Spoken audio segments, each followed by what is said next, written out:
തീർച്ചയായിട്ടും തൃത്താല കേരളത്തിലെ UDFനെ സംബന്ധിച്ച്, പാലക്കാട് ജില്ലയെ സംബന്ധിച്ച് ഏറ്റവും കൂടുതൽ UDFന് വിജയസാധ്യതയുള്ള ഒരു സീറ്റായി ഞങ്ങൾ നോക്കിക്കാണുന്നുണ്ട്. ആ നിലയിൽ തൃത്താലയിൽ അടുത്ത തവണ UDFന് വിജയം നേടാൻ സാധിക്കുമെന്ന് തന്നെയാണ് ഞങ്ങളുടെ പ്രതീക്ഷ.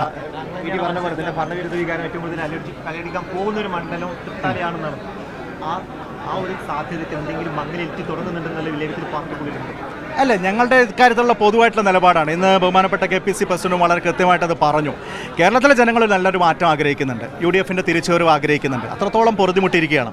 അപ്പം അതുകൊണ്ടാണ് ഈ വരുന്ന ഉപതെരഞ്ഞെടുപ്പുകളിലൊക്കെ ഒരുപക്ഷെ നിങ്ങളൊക്കെ ആദ്യഘട്ടത്തിൽ പ്രഡിക്റ്റ് ചെയ്തതിനേക്കാൾ നല്ല വിജയമല്ലേ ഞങ്ങൾക്ക് ഉണ്ടാവുന്നത്. അപ്പോൾ ഈ നിലമ്പൂരിൽ തന്നെ നിങ്ങൾ കണ്ടതാണല്ലോ, ഭരണവിരുദ്ധ വികാരത്തിന് അവിടെ പോൾ ചെയ്യപ്പെട്ട വോട്ടുകൾ അത് UDFൻ്റെ വോട്ടുകൾ മാത്രമല്ല, ഞങ്ങൾക്ക് ലഭിച്ച 11,000-നൊപ്പം പിണറായി വിജയൻ്റെ പോലീസ് ഭരണത്തെക്കുറിച്ചും സംഘപരിവാർ വിധേയത്വത്തെക്കുറിച്ചുമൊക്കെ കൃത്യമായിട്ടുള്ള വിമർശനം ഉന്നയിച്ചുകൊണ്ടാണ് അൻവറും ആ തെരഞ്ഞെടുപ്പ് നേരിട്ടത്.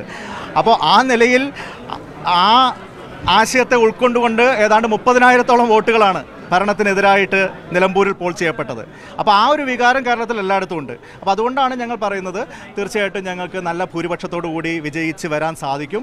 ഇപ്പോൾ പ്രതിപക്ഷ നേതാവൊക്കെ പലയിടത്തും ശുഭാപ്തി വിശ്വാസം പ്രകടിപ്പിക്കുന്നത് പോലെ 100 സീറ്റിനോട് അടുപ്പിച്ച് UDFന് നേടാൻ സാധിക്കുമെന്ന് തന്നെയാണ് ഞങ്ങളുടെ വിലയിരുത്തൽ.